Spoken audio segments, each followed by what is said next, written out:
ওং নমঃ শিবায়, ওং নমঃ শিবায়, ওং নমঃ শিবায়। হর হর মহাদেব, হর হর মহাদেব, হর হর মহাদেব। জয় শিব শম্ভু, জয় শিব শম্ভু, জয় শিব শম্ভু। জয় তারকেশ্বর, জয় তারকেশ্বর, জয় তারকেশ্বর। জয় ত্রিকালদর্শী, জয় ত্রিকালদর্শী, জয় ত্রিকালদর্শী। হর হর মহাদেব, হর হর মহাদেব, হর হর মহাদেব।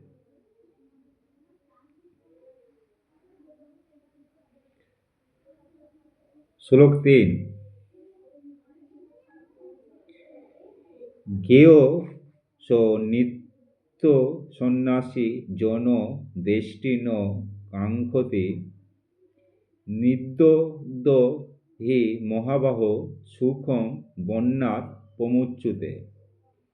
এর বাংলা অনুবাদ হচ্ছে, হে মহাবাহ, যিনি তার কর্মফলের প্রতি দেশ বা আকাঙ্ক্ষা করেন না তাকে নিত্য সন্ন্যাসী বলে জানবে। এই প্রকার ব্যক্তি দ্বন্দ্বরহিত এবং পরম সুখের কর্মবন্ধন থেকে মুক্ত লাভ করেন। তাৎপর্য: যিনি পূর্ণরূপে কৃষ্ণ ভাবনাময় তিনি হচ্ছেন প্রকৃত ত্যাগী। কারণ তিনি কর্মফলের প্রতি বিতরাগ না অনুরাগ, যে কোনো দিক থেকেই সম্পূর্ণভাবে নিরাসক্ত। এভাবেই যিনি সব কিছু ত্যাগ করে অনন্য ভক্তি সহকারে ভগবানের সেবা করেন তিনি হচ্ছেন প্রকৃত জ্ঞানী। কারণ ভগবানের সঙ্গে তার নিত্য সম্পর্কের কথা তিনি জানেন। তিনি খুব ভালোভাবেই জানেন যে শ্রীকৃষ্ণ হচ্ছেন সম্যকভাবে পূর্ণ এবং তিনি হচ্ছেন তার অবিচ্ছেদ্য অংশ মাত্র।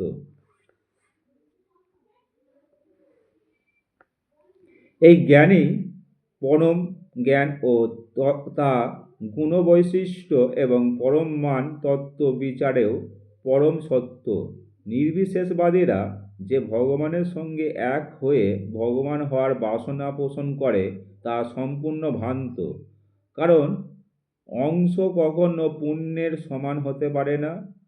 গুণগত বৈশিষ্ট্যের মানুষ স্বয়ং সম্পূর্ণ, তবে পরিমাণ তত্ত্ব বিচারে ভিন্নতা বিশিষ্ট।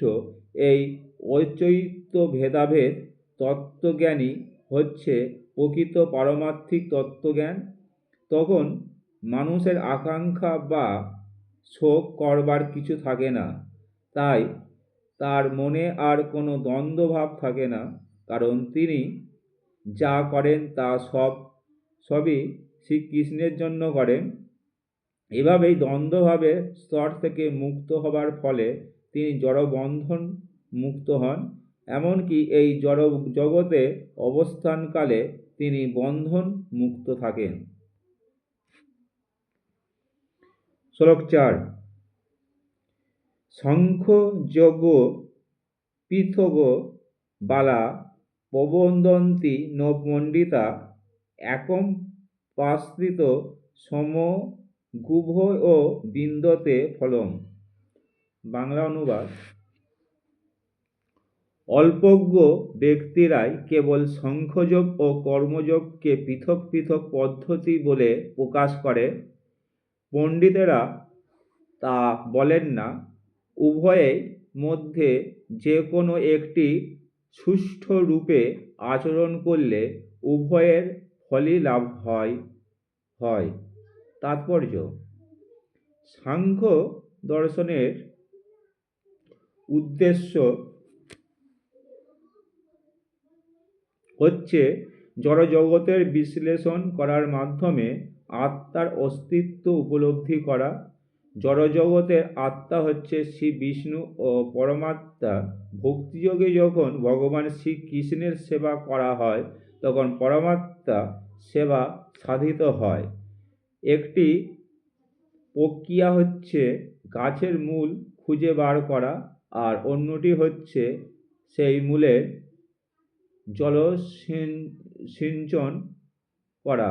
সাংখ্য দর্শনের যথার্থ শিক্ষার্থী জড়জগতের মূল শ্রী বিষ্ণুকে জানতে পেরে পূর্ণ জ্ঞানযুক্ত হয়ে তার সেবায় প্রবৃত্তিত হন। তাই এই দুটি পদ্ধতিতে কোনো ভেদই নেই। কারণ এদের উভয়ের উদ্দেশ্য হচ্ছেন শ্রী বিষ্ণু। তাই পরম লক্ষ্যকে যারা জানে না তারাই কেবল বলে যে সাংখ্যযোগ ও কর্মযোগের উদ্দেশ্য এক নয়, কিন্তু যিনি যথার্থ জ্ঞানী তিনি জানেন এই সমস্ত বিভিন্ন পদ্ধতির উদ্দেশ্য হচ্ছে এক। শ্লোক 5। যৎ সাংখ্য প্রাপ্যতে স্থানং তদ যোগরপি গম্যতে একং সাংখ্য চ যোগং চ য পশ্যতি স পশ্যাতি। বাংলা অনুবাদ: যিনি জানেন সাংখ্যযোগের দ্বারা যে গতি লাভ হয়, কর্মযোগের দ্বারা সেই গতি প্রাপ্ত হওয়া যায়, এবং তাই যিনি সাংখ্যযোগ ও কর্মযোগকে এক বলে জানেন তিনি যথার্থ তত্ত্বদ্রষ্টা। তাৎপর্য: দার্শনিক গবেষণায় যথার্থ উদ্দেশ্য হচ্ছে জীবনের পরম লক্ষ্য সম্বন্ধে অবগত হওয়া। জীবনের পরম লক্ষ্য হচ্ছে আত্ম উপলব্ধি। তাই এই দুটির পদ্ধতির মাধ্যমে যেই সিদ্ধান্ত উপনীত হওয়া যায় তা ভিন্ন নয়। সাংখ্য দর্শনের মাধ্যমে আমরা এই সিদ্ধান্তে উপনীত হই যে জীব এই জড়জগতের বস্তু নয়, সে হচ্ছে পূর্ণ পরমাত্মা, অবিচ্ছেদ্য অংশ। তাই এই জড়জগতের চিন্ময় আত্মার কোনোই প্রয়োজন নেই। তার অস্তিত্বে ও কর্মের একমাত্র উদ্দেশ্য হচ্ছে ভগবানের সঙ্গে সম্বন্ধ রক্ষা করা। যখন সে কৃষ্ণ ভাবনায় ভাবিত হয়ে কর্ম করে তখন সেই যথার্থই তার স্বরূপে অধিষ্ঠিত হয়। পথমোক্ত পদ্ধতি সাংখ্যযোগের মাধ্যমে মানুষকে জড় বিষয়ের প্রতি নিরাসক্ত হতে হয়, এবং কর্মযোগ পদ্ধতি অনুসারে মানুষকে কৃষ্ণ ভাবনাময় কর্মে আসক্ত হতে হয়। প্রকৃতপক্ষে এই দুটি পন্থা এক ও অভিন্ন, যদিও আপাতদৃষ্টিতে তাদের একটিকে নিরাসক্তি ও অন্যটিকে আসক্তি বলে মনে হয়, কিন্তু জড়বস্তু প্রতি অনাসক্তি বা শ্রীকৃষ্ণের প্রতি আসক্তি একই তত্ত্ব। এই কথা যিনি বুঝতে পেরেছেন তিনি প্রকৃত তত্ত্ব যথাযথভাবে উপলব্ধি করতে পেরেছে। শ্লোক 6।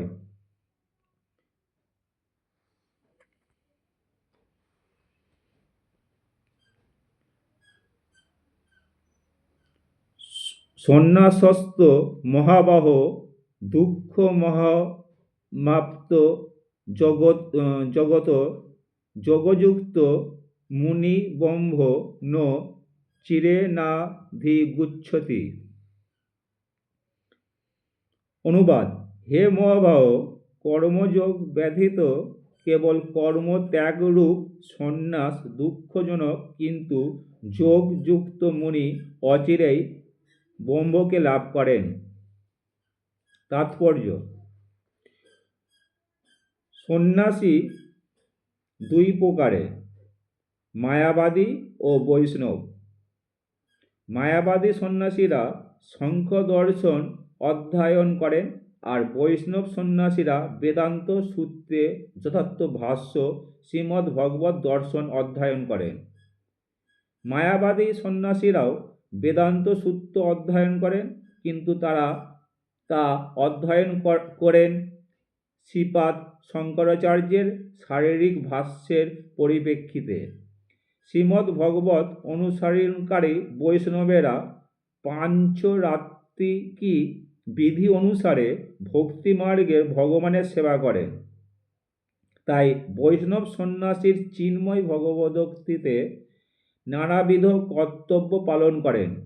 বৈষ্ণব সন্ন্যাসীদের জড়জাগতিক কর্তব্য কর্ম সাধন করার কোনো প্রয়োজনই নেই, কিন্তু তবুও ভগবানের সেবা করার জন্য তারা নানা রকম কার্যকলাপের অনুষ্ঠান করেন। কিন্তু সাংখ্য ও বেদান্ত দর্শন অধ্যয়নকারী এবং মনোধর্ম পরায়ণ মায়াবাদী সন্ন্যাসীরা ভগবদ্ভক্তি আস্বাদন করতে পারেন না, যেহেতু তাদের অধ্যয়ন অত্যন্ত শ্রমদায়ক। তাই ব্রহ্ম বিষয়ক মনোধর্মের প্রভাবে বিভ্রান্ত ও ক্লান্ত হয়ে তারা কখনো কখনো শ্রীমদ্ ভগবতের শরণাপন্ন হন, কিন্তু শ্রীমদ্ ভগবতে যথার্থ মর্ম উপলব্ধি করতে না পারার ফলে তাও ক্লেশদায়ক হয়ে ওঠে। কৃত্রিম উপায়ে মায়াবাদীদের শুষ্ক জ্ঞানালোচনা এবং জল্পনা প্রস্তুত অনুমান সবই নিরর্থক। ভগবদ্ভক্তি পরায়ণ বৈষ্ণব সন্ন্যাসীরা তাদের দিব্য কর্তব্য সম্পাদন করে অপ্রাকৃত আনন্দ লাভ করেন এবং এই জগতে কাজ সমাপ্ত হলে অন্তিমে তারা যে চিন্ময় ভগবত ধামে ফিরে যাবেন সেই সম্বন্ধে তারা নিশ্চিত। মায়াবাদী সন্ন্যাসীরা কখনো কখনো আত্ম উপলব্ধি মার্গ থেকে ভ্রষ্ট হয়ে সমাজসেবা, পরোপকারী আদি প্রকৃত কার্যকলাপের পুনরায় প্রবৃত্ত হন। এগুলি সবই জড়জাগতিক কর্মবন্ধন। এইভাবেই আমরা দেখতে পাই যারা ভক্তি সহকারে ভগবানের শ্রীকৃষ্ণের সেবা করে চলেছেন তারা ব্রহ্ম জ্ঞান অনুসন্ধানী সন্ন্যাসীদের থেকে অনেক উচ্চ মার্গে রয়েছে। এই সমস্ত ব্রহ্মবাদী জ্ঞানীরাও বহু জন্মের পরে কৃষ্ণ ভাবনামৃত লাভ করেন। ওং নমঃ শিবায়, ওং নমঃ শিবায়, ওং নমঃ শিবায়। হর হর মহাদেব, হর হর মহাদেব, হর হর মহাদেব।